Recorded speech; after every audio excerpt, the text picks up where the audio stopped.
welcome to day 4 of a wonderfully too old Christmas. I can't remember if that was the name that I decided on, and as you can see, it's got a little bit more festive. It's getting a little bit more chilly now on the 4th of December, even though I'm recording this in the middle of November, and I think you'll see slowly as this month progresses there may be the chance that there might actually be some sort of Christmas decorations aside from just absolute mess and dust. So up until this point it's pretty much been pale beers, and so far so good. Yet to have any duds, which is always a good thing. So I can't actually remember what number we're up to, but luckily I recorded the opening beforehand, so take it away.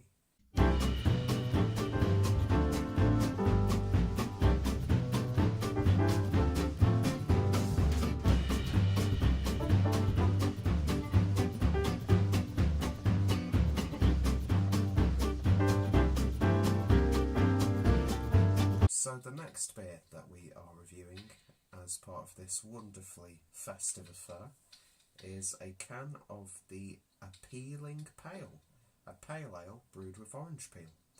Feeling yellow? A citrusy pale ale with warm orange peel and loaded up with the freshest citra hops. And this is clocking in at 5%, fairly standard ABV for a pale, with some very intriguing artwork, once again from Kasper Ledet. And yeah, this to me sounds like a marriage made in heaven. I absolutely adore citra hops. I absolutely adore IPAs and pale ales that have been brewed with citrus fruits. So I'm hoping that we're going to be on a 4 for 4 success rate.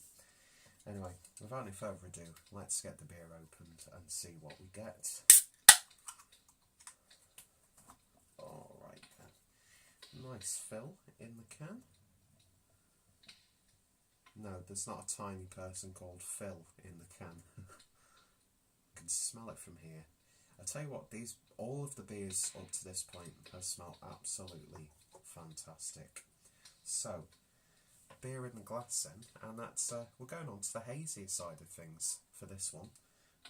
And it's exactly what you'd expect with a pale ale brewed with oranges. It's really nice and orangey. It's got those amber copperish hues in there as well. But yeah, I wouldn't say it's as hazy as, let's say, like a New England Pale or IPA, but it's definitely got stacks of haze in there.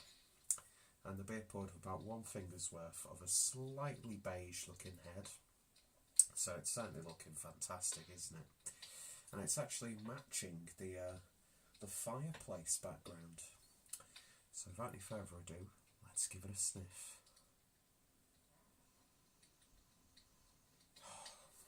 And it's so gentle and rounded and sweet. It's what you expect. It's a citrusy pale ale with an emphasised orangey aroma. It's got this sort of like powdery, gentle, sweet sherbetiness about it. Oh, smelling good. Let's give it a taste. Cheers.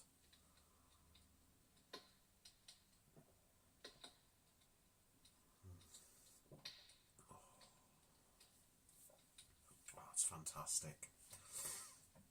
Best beer of the box so far.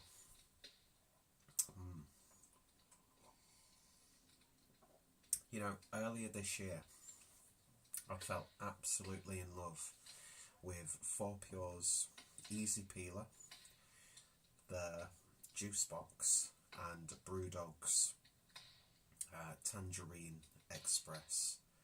Can't remember what it's called. It's not Tangerine Dream because that's the prog rock band, obviously. Well, kraut rock band or experimental band, however you want to pigeonhole them. What was it called now?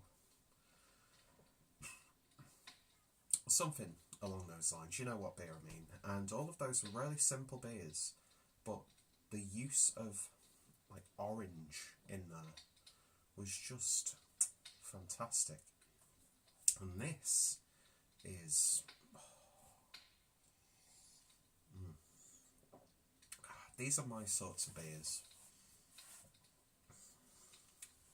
Lovely hoppy bitterness coming from the citra hops on the back end. Lovely gentle orangey sweetness. The hops and the orange complement each other perfectly. There's a little bit of bulk in that body. Have they used anything like oats or anything in this?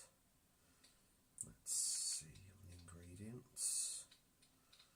Sometimes it... Oh, there it is. Learn to read, Peter. Oh, this would have been perfect for the summer that we had. It's tasting really good here as well. There is a very subtle spiciness to it, which does add a bit of a festive cheer, although that could be put down to the power of persuasion, with a roaring realistic fire in the background. Oh, that's fantastic. It's not in your face, it's not like veering off in any direction. Simple, reined in, wonderfully brewed, and I could happily devour can after can of that. And it's pretty much gone already. Lovely, lovely stuff. I really like that. I really like that a lot. In terms of a rating then, on Tuol's Appealing Pale, wonderful name, I'm going to give that one a 9 out of 10. So if you've tried this one, then let me know your thoughts and opinions down below. What's some of your favourite beers that sound like this? Some of your favourite citrus pale ales or IPAs? Any thoughts, recommendations, always greatly appreciated. Of course, check out the playlist down below for the videos that you might have missed, if you really want to. If there was one gift that you could give me this, I'm not going to go. But yeah, if you're interested, my Tuol Christmas playlist is down below, as well as my Tuol playlist in general. And yeah, of course, links to Tuol are going to be down below as well. Wonderful Tuol Christmas, after all. And yeah, of course, if any of my friends and fellow beer tubers have reviewed it, then their links will be included. And yeah, so let's see what number we will be reviewing on. Before that glass is going to fall over then. Let's see from the... Still don't have a name for this yet, but anyway, let's have a look and see what number we're going to pick up from the tankard.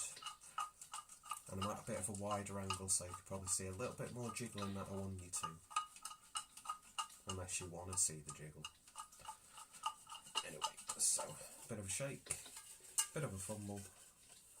Let's pick one out. So, tomorrow's video, we will be opening... Should have put a line underneath, because I don't know if that's a 6 or if it's a 9. So let's flick a badge. So Clash badge just seems to be lying around on the table as you do. So we'll say heads, we'll go for 6.